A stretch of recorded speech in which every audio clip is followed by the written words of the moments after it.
Han pasado 10 años desde la dimisión del Papa Benedicto XVI y aún se sigue hablando de ella. Debería haber sido más clara, así lo dijo Bergoglio el 12 de julio del 2022 y no podemos sino estar de acuerdo con él.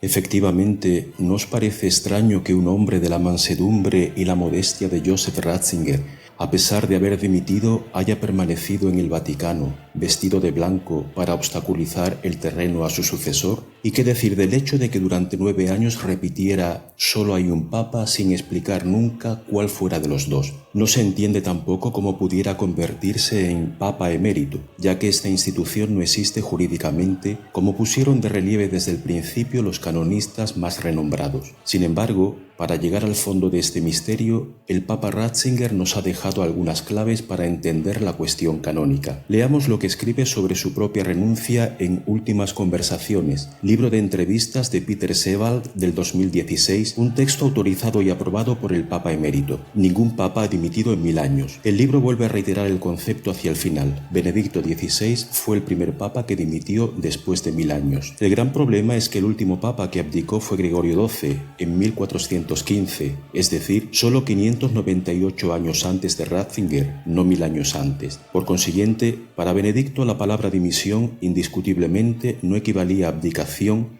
y él no se consideraba abdicatario. ¿Y qué tipo de dimisión habría presentado entonces? Como hemos descubierto recientemente, una dimisión muy similar a la declarada exactamente 1000 años antes, en el 1013, por un papa medieval, Benedicto VIII, y tampoco él había abdicado.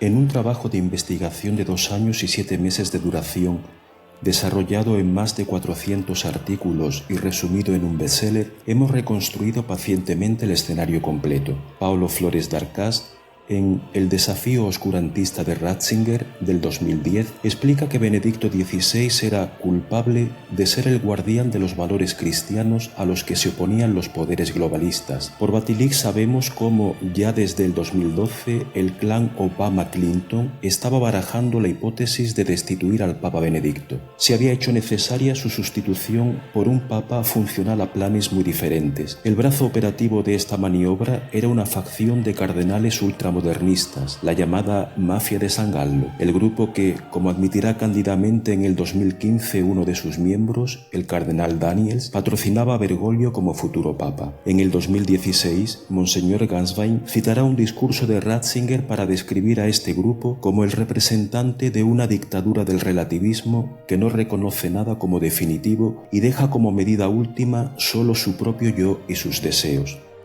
Ese mismo año, con Batilix, salió también a la luz el llamado Mordkomplot, un plan para matar al Papa Benedicto del que hablaron los cardenales Romeo y Castrillón. 3 obispos, Gracida, Negri y Lenga, afirmaron más tarde públicamente que el Papa Ratzinger había sido obligado a quitarse de en medio.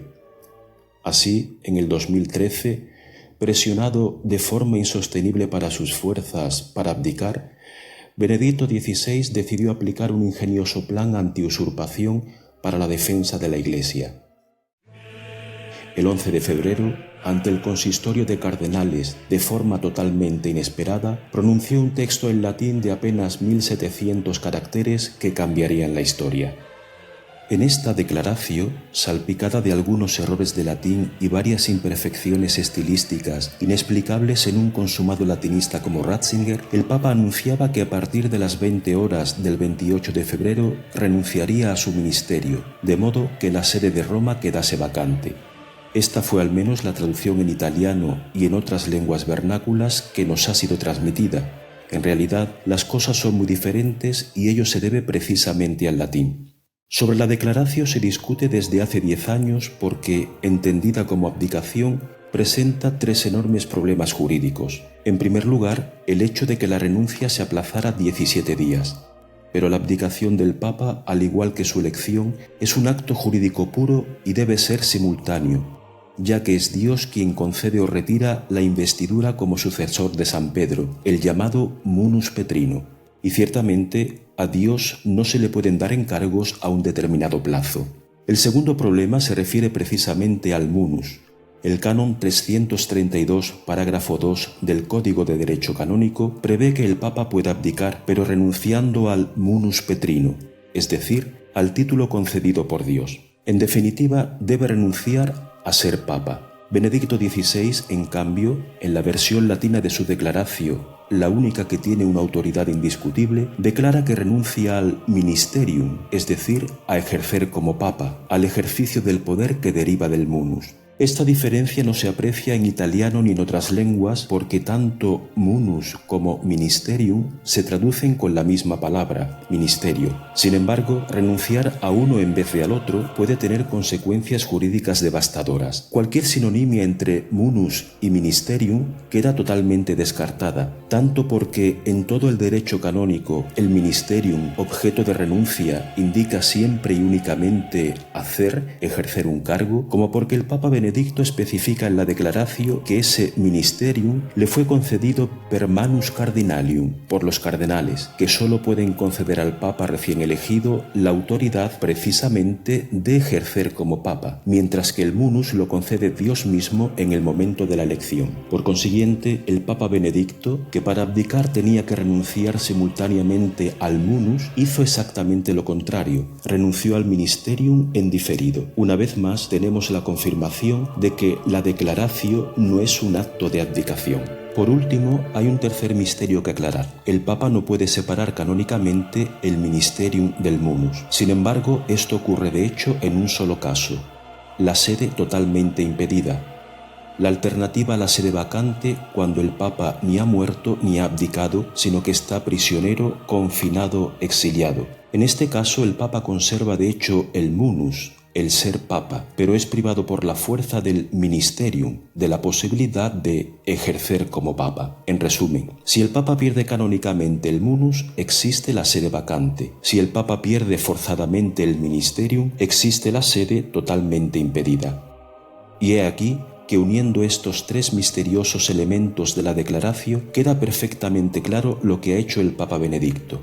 La clave está en la hora en la que entra en vigor la renuncia al ministerium, indicada como las 20 horas del 28 de febrero, pero en latín el Papa Benedicto habla de hora vigésima. Escuchémosle. Renunciare ita da die 28 febbraio bis millesimo 13 hora vigésima, hora vigésima, hora vigésima, hora vigésima, vigésima. Se trata del horario romano, tradicional en Italia y en los territorios pontificios desde la Edad Media, para el que el cómputo de las horas no comienza a medianoche, sino al atardecer. El 28 de febrero del 2013 el sol se ponía a las 18 horas, por lo que basta añadir otras 20 horas y nos encontramos precisamente con la 20ª hora del 28 de febrero, que corresponde según nuestro horario a las 13 horas del 1 de marzo. ¿Pero qué acababa de ocurrir en ese momento? Hay que recordar que el Boletín del Vaticano sale siempre entre las 12 y las 13 horas. Ese 1 de marzo, aproximadamente a las 12:30, el cardenal decano Angelo Sodano convoca a través del boletín el nuevo cónclave mientras el Papa Benedicto no es abdicatario. El cónclave es, por tanto, ilegítimo y produce un golpe de Estado que envía automáticamente a Benedicto XVI a una sede totalmente impedida, el estatus del que hemos hablado, que le priva del ministerium. Por lo demás, ¿es posible imaginar un papa más impedido de aquel que se ve elegir a otro papa en su lugar mientras él es todavía reinante? Por eso, Benedicto ha conservado el nombre pontificio, la sotana blanca, la bendición apostólica y la residencia en el Vaticano. No en vano, el Papa Benedicto hará decir a Monseñor Ganswein en la Universidad LUMSA: si no creéis, la respuesta se encuentra en el libro de Jeremías, donde casualmente leemos esta frase única en toda la Biblia: yo estoy impedido. Però io ho detto obbedisco, o credete o non credete. Se non credete, leggete o Geremia o Jesaja in italiano, come dice Jesaja in italiano. Y así se aclara el inexplicable aplazamiento de la inexplicable renuncia al ministerium. Voi sapete che questo giorno mio è diverso da quelli precedenti. Non sono più Pontefice Sommo della Chiesa Cattolica fino alle 8 di sera, sono ancora poi non più. El 11 de febrero del 2013, el Papa Benedicto había previsto, profetizado, que los cardenales, malinterpretando la declaratio a partir de las traducciones, convocarían sin saberlo un cónclave abusivo que lo colocaría en sede impedida, privándolo del ministerium. Su renuncia al ministerium se hizo así efectiva, fáctica, precisamente a partir de la hora 20 del 28 de febrero, es decir, a las 13 horas del 1 de marzo, hora en la que ya no sería el Pontífice Sumo, como dijo desde el balcón de Castel Gandolfo, invirtiendo así el título canónico de Sumo Pontífice, es decir, ya no sería el Pontífice en grado sumo, en el puesto más alto, ya que elegirían a otro Papa, ilegítimo, que gobernaría en su lugar. Así que en esencia, la renuncia del Papa Benedicto fue anunciada y luego sufrida por causa de fuerza mayor. ¿Cómo se explica entonces esa frase de la declaratio, de modo que la sede de Roma, la sede de San Pedro, quede vacante? La traducción es errónea, tanto porque la renuncia al ministerium no origina una sede vacante, como sobre todo porque el verbo latino vacet se traduce literalmente como sede vacía, desocupada, libre. De hecho, el Papa Benedicto dejó vacía su sede, es decir, la cátedra del obispo de Roma en San Juan de Letrán, de donde formalmente todo papa deriva la legitimidad para ejercer su gobierno, y no ha vuelto a ella nunca más. Así también leemos: el próximo cónclave para la elección de un nuevo sumo pontífice a su muerte tendrá que ser convocado por aquellos a quienes corresponde, es decir, solo por los verdaderos cardenales anteriores al 2013. Así, Benedicto XVI se convierte en Papa emérito o Papa impedido. La similitud con el obispo emérito, el obispo jubilado, es solo aparente. El obispo, en efecto, aun conservando el munus vinculado a su sede, se puede retirar canónicamente a los 75 años perdiendo el ministerio. Esto, para el Papa, solo puede hacerse por la fuerza, por impedimento, porque el munus del Papa, el ser Papa, no puede ser compartido con nadie más. Por eso Benedicto decía que el Papa es uno solo y era el mismo. Con este genial sistema canónico, Benedicto ha conseguido así, gracias a su destronamiento y reclusión, inducidos por él mismo y llevados inconscientemente a cabo por los cardenales, poder seguir siendo el único Papa verdadero, depositario del munus petrino, convirtiendo en cismáticos a sus enemigos herejes que querían quitarle de en medio y haciendo que cualquier otro Papa elegido, con él aún vivo, no fuera un Papa verdadero.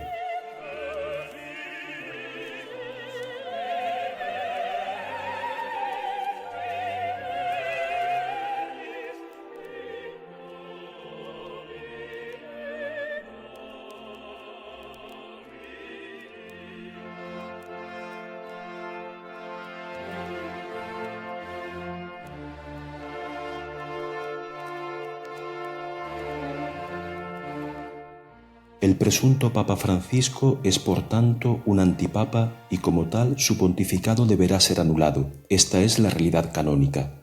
Hay además una miríada de gestos y declaraciones de Benedicto XVI que confirman de manera lógica esta realidad, y no hay que dejarse engañar por la aparente concordia entre los dos que visten de blanco. El propio Papa Ratzinger escribió que su amistad personal con Francisco había crecido. Una amistad personal, es decir, solo suya, unidireccional. Benedicto XVI, el último vicario de Cristo, cumplió perfectamente el mandamiento de Jesús: ama a tu enemigo y reza por tu perseguidor.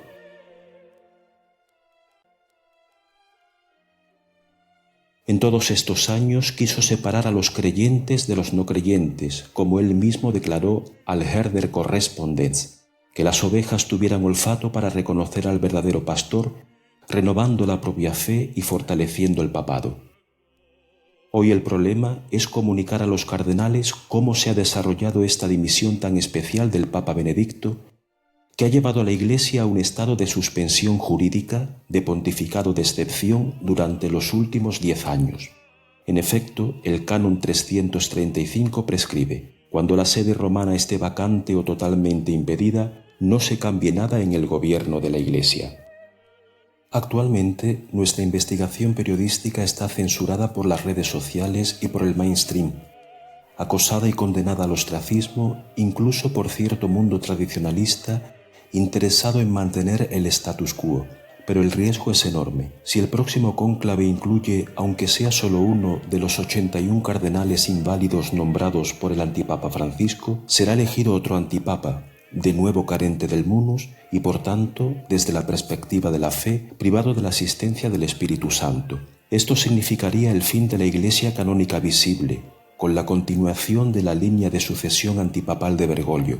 Por eso, Benedicto, cuando Sebald le preguntó si él podría ser el último papa tal y como lo conocemos hasta ahora, respondió: todo puede ser. ¿Cómo resolver la cuestión? Se necesita inmediatamente una investigación canónica promovida sin ningún miedo por el colegio cardenalicio. Por lo demás, si Bergoglio sancionara a un cardenal que solo quisiera clarificar la situación, admitiría implícitamente no tener los papeles en regla. De una manera aún más fácil, bastaría con gritar la verdad a todo el mundo, explicarla libremente y el antipapa se vería obligado a abandonar el trono. Inmediatamente después habría que convocar un nuevo cónclave con verdaderos cardenales nombrados antes del 2013. Ya vamos con retraso. La fecha límite para convocar el cónclave era el 20 de enero del 2023. La Iglesia está sin guía, sin papa. Después de 9 años en sede impedida, nos encontramos de nuevo en sede vacante. Han sido necesarios 10 años, pero la verdad, dice San Agustín, es como un león. Una vez liberada, se defiende por sí sola.